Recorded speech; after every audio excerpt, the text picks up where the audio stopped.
Bonjour et bienvenue à cette vidéo de présentation du flag football de Football Canada. Cette vidéo est destinée à tous les nouveaux parents, joueurs, entraîneurs ou officiels qui souhaitent mieux comprendre le flag football. Dans cette vidéo, nous discuterons brièvement des règles afin que vous sachiez à quoi vous attendre dans vos matchs de flag. Tout d'abord, le flag football est un sport sans contact. Bien sûr, quand deux équipes partagent le même terrain de jeu, il y aura forcément des accrochages. Cependant, les joueurs ne sont pas autorisés à entrer intentionnellement en contact pour s'avantager. Bien qu'il existe différents formats de variation au flag football, nous allons parler du format utilisé dans les championnats régionaux, nationaux et mondiaux, soit le 5 contre 5. Les équipes sont généralement composées de 10 à 12 joueurs, mais il doit y avoir 5 joueurs sur le terrain en tout temps. Le flag football est ouvert à tous dès l'âge de 5 ans et jusqu'aux divisions adultes. Jetons maintenant un coup d'œil au terrain. Gardez à l'esprit que les terrains de flag football sont beaucoup plus petits que ceux du touch football ou du football avec contact.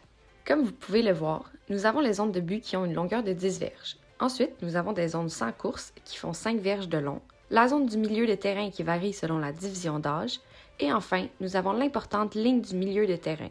Allons maintenant voir plus en détail. Les zones de but sont assez standards pour tout football. L'objectif est d'y faire entrer le ballon afin de marquer des points.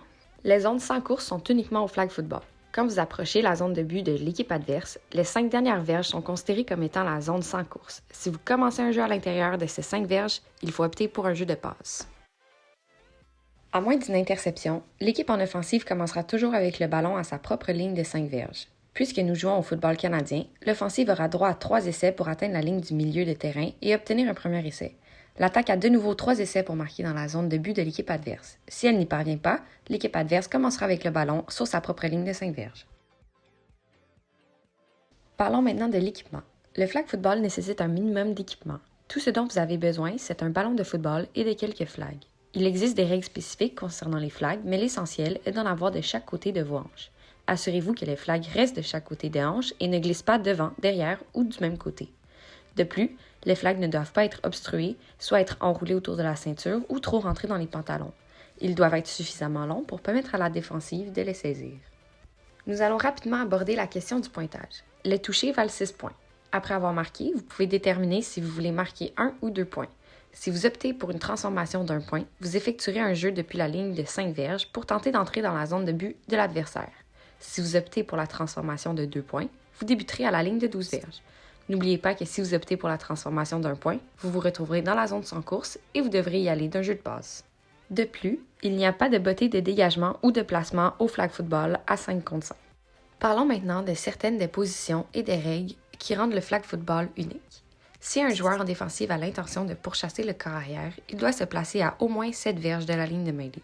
Il n'y a pas de limite quant au nombre de personnes qui peuvent pourchasser le corps arrière. Comme au football, ils doivent attendre que le ballon soit mis en jeu avant de courir. Il faut se rappeler que seul le poursuiveur qui est aligné à moins de 2 verges du sac du poursuiveur, placé au centre du terrain, a le droit de passage vers le corps arrière. Cela signifie qu'il ne peut pas être bloqué ou obstrué. Il y aurait pénalité d'obstruction envers le poursuiveur. L'offensive doit donc ajuster ses tracés pour éviter le poursuiveur. Regardons un exemple d'obstruction envers le poursuiveur survenu dans le cadre d'un vrai match. Comme vous pouvez le voir, nous avons l'offensive à gauche en bleu et la défensive à droite en blanc. Nous avons le poursuiveur juste ici, qui se tient au milieu du terrain, à moins de 2 verges de la poche du poursuiveur. Regardez ce qui se passe quand le ballon est mis en jeu et qu'il amorce sa poursuite. Comme vous pouvez le voir ici, il y a obstruction de 2 receveurs de l'offensive. Bien qu'il ne soit pas bloqué, le poursuiveur a dû ralentir sa course afin d'éviter tout contact avec eux. C'est un exemple classique d'obstruction avec un poursuiveur. Regardons la séquence encore une fois.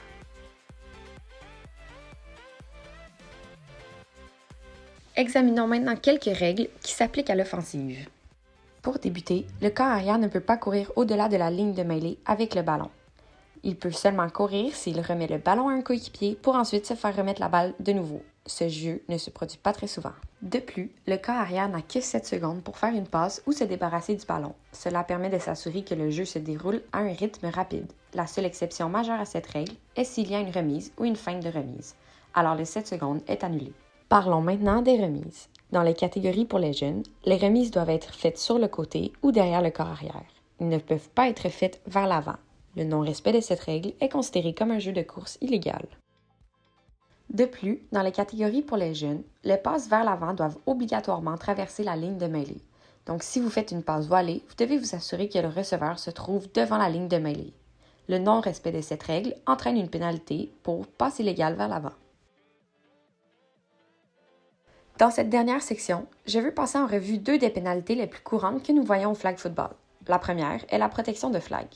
Quand il court avec le ballon, le porteur de ballon n'est pas autorisé à utiliser ses mains ou toute autre partie de son corps pour empêcher un joueur en défensive de saisir le flag.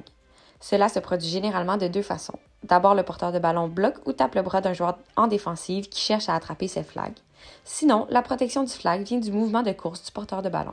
Si le bras en mouvement empêche un joueur en défensive d'attraper le flag, il s'agit d'une pénalité pour avoir protégé son flag. Enfin, parlons des pénalités les plus courantes en défensive, soit contact illégal et retenue. Quand il tente de s'emparer d'un flag, le joueur défensif n'est pas autorisé à saisir le chandail ou le short d'un joueur afin de ralentir ou de changer la direction du porteur de ballon. Ceci arrive souvent lorsqu'un joueur attrape le chandail du porteur de ballon et le tire pour prendre le flag.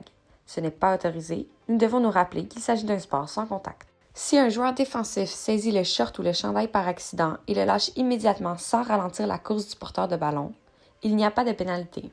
C'est terminé! Ce sont là les bases du flag football qui vous permettront d'amorcer votre parcours. Saviez-vous qu'il y a des tournois annuels nationaux et régionaux qui ont lieu chaque année à travers le pays? Le flag football est l'un des sports dont la croissance est la plus rapide au Canada et elle s'accélère chaque année. Il n'y a pas de meilleur moment pour s'impliquer dans le flag football que maintenant.